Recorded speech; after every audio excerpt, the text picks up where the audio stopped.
السلام علیکم ناظرین، آج کی اس ویڈیو سے ہم تاریخ اسلام کی سیریز کا آغاز کر رہے ہیں، اور اس کے پہلے ایپیسوڈ میں ہم جانیں گے کہ اسلام سے پہلے عرب کس حال میں تھا۔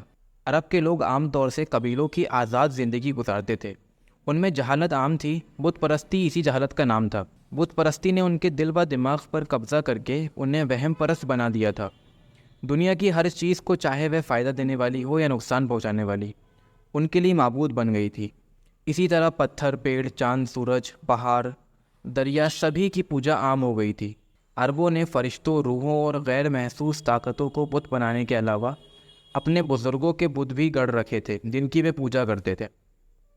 اپنی اس بت پرستی کے باوجود عرب بہرحال ان بتوں کو ہی اپنا اصل معبود مانتے تھے، بلکہ ان کا اعتقاد یہ تھا کہ ان بزرگوں کی روحانی طاقتوں کا، جن کے بت یادگار کے طور پر بنائے گئے ہیں، دنیا میں کچھ اس طرح سے اختیار حاصل ہے کہ وہ ہماری ہر ضرورت، مراد اور درخواست کی سفارش خدا کے یہاں کر سکتے ہیں۔ اور مرنے کے بعد کی زندگی کے بارے میں ان کا یہ خیال تھا کہ ان کی روحانی طاقتیں خدا سے ان کے گناہوں کو معاف کرائیں گی۔ مذہب کے بگاڑ اور عقیدوں کی خرابی کے ساتھ ساتھ آپس کی لڑائیاں ان کے یہاں عام بات تھی۔ معمولی بات پر لڑائیاں ٹھن جاتی اور پھر اس کا سلسلہ پیڑھیوں تک چلتا رہتا۔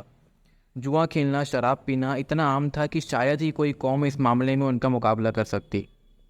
شراب کی تعریف اور اس کے تعلق سے ہونے والی بدکاریوں کے ذکر سے ان کی شاعری بھری پڑی تھی۔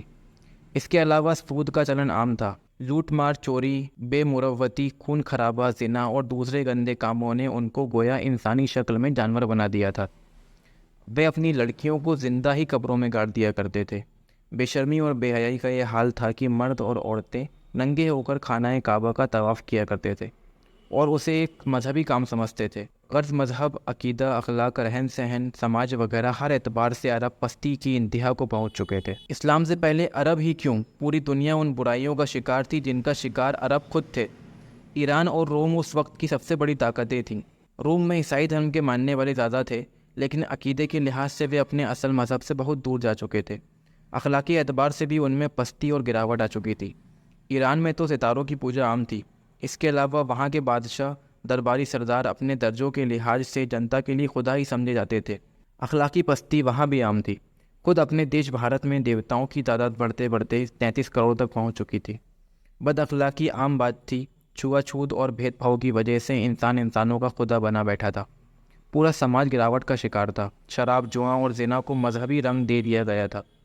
غرض پوری دنیا اسی طرح بگاڑ کا شکار تھی۔ جب حالات ایسے ہوں تو پوری دنیا میں سدھار لانے کے لیے ایک ایسے پیغمبر کو بھیجا جانا ضروری تھا جو رہتی دنیا تک کے لیے پوری دنیا کو ہدایت کا راستہ بتاتا۔ دنیا کے نقشے پر نظر ڈالیے تو عرب ایسی جگہ واقع ہے جسے ایشیا، یوروپ اور افریقہ کا سنگم کہا جا سکتا ہے۔ گویا عرب پوری دنیا کو خشکی اور تری دونوں راستوں سے اپنے دائیں اور بائیں ہاتھ سے ملا کر ایک کر رہا ہے۔ اس لیے اگر تمام دنیا کی ہدایت کے لیے ایک مرکز قائم کرنا ہو اور اس کے لیے ہم جگہ چننا چاہیں تو عرب ہی کا چناؤ سب سے زیادہ مناسب ہوگا۔